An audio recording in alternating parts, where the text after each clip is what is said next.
जय श्री राम दोस्तों। आज हम आपको कर्ण के बारे में ऐसे कहानी बताने वाले हैं जिसे जानकर आपको हैरानी जरूर होगा। अगर आप यह कहानी को पूरा सुन लेते हैं तो आपको जिंदगी में नया कुछ सीखने के लिए जरूर मिलेगा। यह कहानी बहुत इंटरेस्टिंग है और आज हम आपको कर्ण के बारे में बहुत कुछ जानकारियां देने वाले हैं। कर्ण की कहानी त्याग, दान और आत्मसम्मान की एक महान कथा है। यह कहानी हमें बताती है कि इंसान की महानता उनके कर्मों से होती है, जन्म से नहीं। तो चलिए आज हम आपको बताने वाले हैं कर्ण के बारे में। इस कहानी में आपको सीखने के लिए मिलेगा कर्ण की जन्म कथा, सूत पुत्र के रूप में पालन, कर्ण का अपमान, दुर्योधन की मित्रता, महान दानी कर्ण, युद्ध और अंत। लास्ट में हम आपको बताएंगे इस कहानी से हमें क्या सीखना चाहिए और क्या शिक्षा मिला है। तो चलिए हम कहानी को शुरू करते हैं। अगर आप मेरे चैनल पर पहली बार आए हैं तो चैनल को सब्सक्राइब जरूर कर लीजिएगा। सबसे पहले दोस्तों हम जानते हैं कर्ण की जन्म कथा क्या है। बहुत समय पहले कुंती को एक वरदान मिला था कि वे किसी भी देवता को बुलाकर उससे संतान प्राप्त कर सकती है। जिज्ञासा में उन्होंने सूर्य देव का आवाहन किया। सूर्य देव प्रकट हुए और उसके वरदान से एक तेजस्वी बालक का जन्म हुआ। उस बालक के शरीर पर जन्म से ही कवच और कुंडल थे, इसलिए वह बहुत शक्तिशाली था।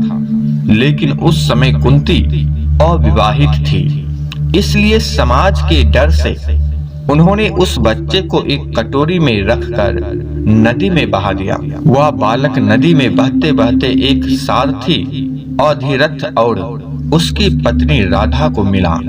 उन्होंने उसे अपना पुत्र मानकर पाल पोसकर बड़ा किया। उसी बालक का नाम पड़ा कर्ण। कर्ण बचपन से ही महान धनुर्धर बनना चाहता था, लेकिन लोग उसे सूत पुत्र कहकर अपमानित करते थे। जब उसने राजकुमारों के साथ युद्ध कौशल दिखाया, तब भी कई लोगों ने उसे उसके जन्म के कारण छोटा समझा। तभी दुर्योधन ने कर्ण की प्रतिभा को पहचाना और उसे अंग देश का राजा बना दिया। उस दिन से कर्ण ने दुर्योधन की मित्रता निभाने का वचन दिया और जीवन भर उसके साथ रहा। कर्ण को दानवीर कहा जाता है। कहा जाता है कि कर्ण से अगर कोई भी इंसान कुछ मांगे तो उसे खाली हाथ नहीं लौटाता था। कर्ण कभी भी किसी को कुछ देने से पीछे नहीं हटता था। चाहे वह कुछ भी मांग ले, कर्ण दे देता था। इसी वजह से कर्ण को दानवीर के नाम से भी जाना जाता है। एक बार इंद्र ब्राह्मण बनकर आए और कर्ण से उनका कवच और कुंडल मांग लिया। कर्ण समझ गया कि वह उसकी मृत्यु का कारण बन सकता है, फिर भी उसने बिना सोचे अपना कवच कुंडल दान कर दिया।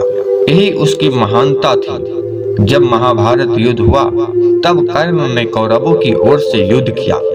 युद्ध के दौरान उसका रथ का पहिया जमीन में धंस गया और उसी समय अर्जुन के बाण से उसकी मृत्यु हो गई। दोस्तों, इस कहानी से शिक्षा हमें यही मिलता है कि इंसान का जन्म नहीं, उसके कर्म महान बनाते हैं। सच्चा मित्र वही होता है जो हर परिस्थिति में साथ दे। दान और त्याग इंसान को महान बनाते हैं। दोस्तों, इस कहानी से आपको क्या सीख मिला कमेंट में जरूर बताइएगा। इसलिए आज भी कर्ण को महाभारत का सबसे दानी और वीर योद्धा माना जाता है।